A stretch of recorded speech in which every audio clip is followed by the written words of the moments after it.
Boys and girls, ladies and gentlemen, children of all ages. Now, Dragon Ball Sparkling Zero is becoming an absolutely smash hit of a success, boys and girls, absolutely outpacing so many other games out there, and it's only in early access.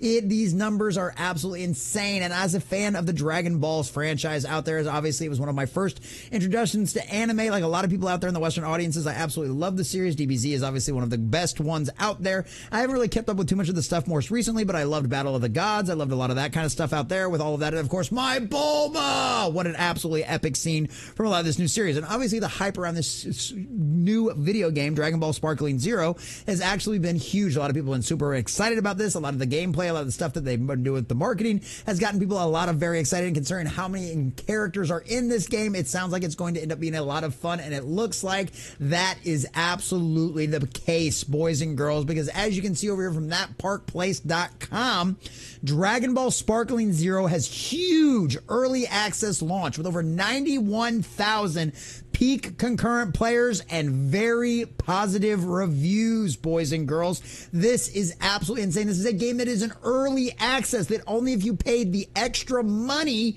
to be able to play this game a couple of days early, and it's already at 91,000 peak concurrent players. I cannot wait to see how high these numbers climb once it gets access to the rest of the general audiences out there, and especially with word of mouth like this going around about how successful this franchise will end up being for this game is going to sound absolutely awesome, and I cannot wait to get into it and play it. So we're going to check this order from thatparkplace.com, getting all of the juicy details. But before we do, if you do enjoy our content, hit that like button, share it with all your friends, and subscribe or follow if you have not already, boys and girls, because we are grinding, we are growing, and I could not do that without every single one of you. Also, leave us a comment in the section down below. Are you also excited about the Dragon Ball Sparkling Zero game? Have you already pre-ordered yours? Are you one of the few out there that have gotten part of the early access, and have you added to the 91,000 peak concurrent players? Or were you ready to see what the reviews are on about this kind of game before you decided to get it out there? Will this convince you to get the game even more? Let us know what you think about all of it in the comment section down below. So from thatparkplace.com and our dear sweet John F. Trent, Banda Namco Entertainment and Spike Chunsoft look to have a hit on their hands with Dragon Ball Sparkling Zero, as the game has had an incredible early access launch with over 91,000 peak concurrent players. That is insane. According to SteamDB, the game hit a peak concurrent player count of 91,005 in its first days of early access. Not only did the game hit a peak concurrent of 91,005, it rocketed into the top 20 games in the past 24 hours, surpassing Baldur's Gate 3, Monster Hunter World, Deadlock, and War Thunder, which War Thunder is a free-to-play PvP tank game, boys and girls, to now hit 16th on the charts. That is absolutely insane. I mean, literally, the only thing it's not getting beat at by, like, literal is, like, EA Sports, Stardew Valley, Wallpaper Engine, and Grand Theft Auto 5, Apex Legends, Throne and Liberty, which is another free-to-play game. Dragon Ball Sparkling Zero in early access is coming for those games' lunch. This is hilarious. It wouldn't surprise me if this one hits the #1 peak concurrent player for the top of the charts at some point here in the next week or so when this game actually comes into full access for everybody else. Not only is the game seeing a monster early access launch, but players are also giving the game a very positive reviews on Steam. Dismagaga wrote, Dragon Ball game, best Dragon Ball game I've ever played. Compared to Xenoverse, Breakers, Fighter Z, and Kakarot, I can say that this game is by far the most entertaining Dragon Ball game I've ever played. Thank you, Banda Namco, for making this masterpiece, and I wish Akira Toriyama was here to see this masterpiece. Absolutely. Shout out, may he rest in peace. Dragon Ball Budokai Tenkaichi 2 was one of the best games I played with my co-op teammate at the time. We were blown away, wrote Bickmeister. We easily got over 500 hours into the game. We were 8 years old. We loved that game. We searched for DBZ BD2 every damn day. We had always wished that a successor would come along at some point, and now after 16 years, the time has finally come. Damn, that feels good. I hope you'll have fun with DBZ Sparkling Zero. Don't lose your friendships. Let's fets. See, there you go. And another one. faithful praise. This game may have just came out, but my goodness, the fan service is great, and there are so many characters that are expected from a Budokai Tenkaichi game.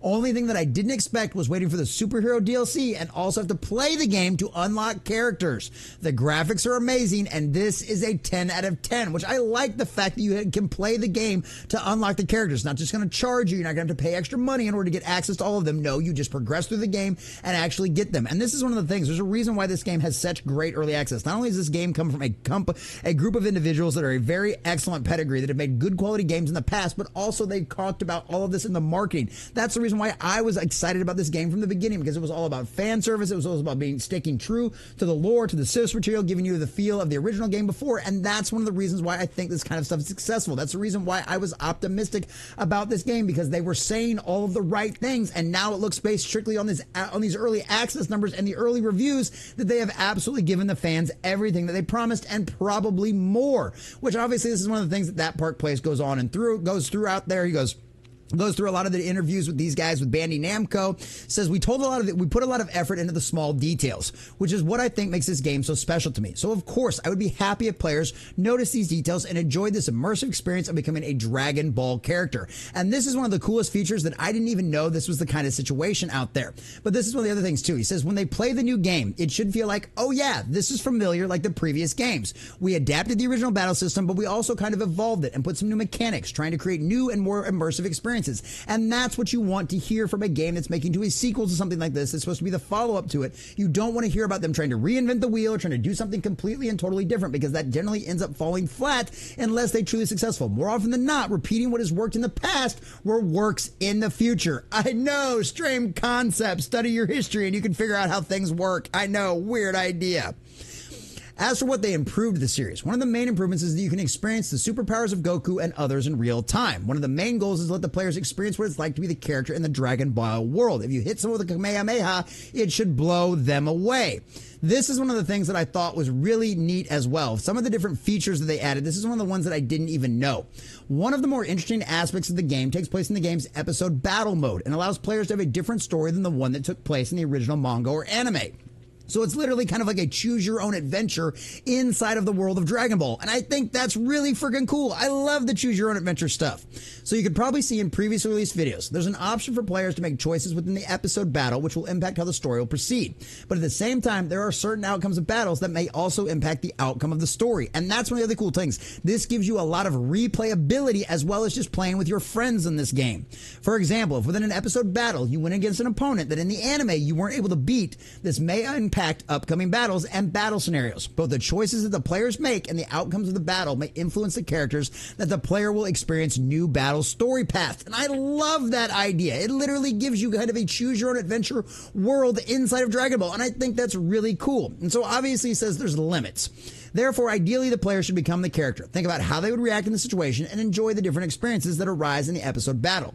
However, he did indicate this is limited given the basis of the source material. They didn't go rewriting all of the stories and changing from how things actually worked in the manga and the anime, because they had to know that they had to stay within the limits. Of course, episode battle is based on the original scenarios. So naturally, these choices and these different outcomes are limited to certain battle stages and will not be available all the time, which is completely and totally understandable. But this game this gets me even more excited to hear about the game, because I'm a big fan of fans. If the fans are happy, I'm happy. And I think that's the most important part, because if you're a fan of this series and all of the rest of the fans out there that are also fans of the series seem to be enjoying it and seem to be absolutely loving it, and having 91,000 of them, over 91,000 of them show up to play this game in early access is absolutely insane. Talk about being beyond 9,000, beyond 91,000. It's absolutely insane to see that. And it sounds like the fans are happy. All of the reviews are great so far. And that's one of the best things about having user reviews and an actual audience score, a gamer score, a customer score,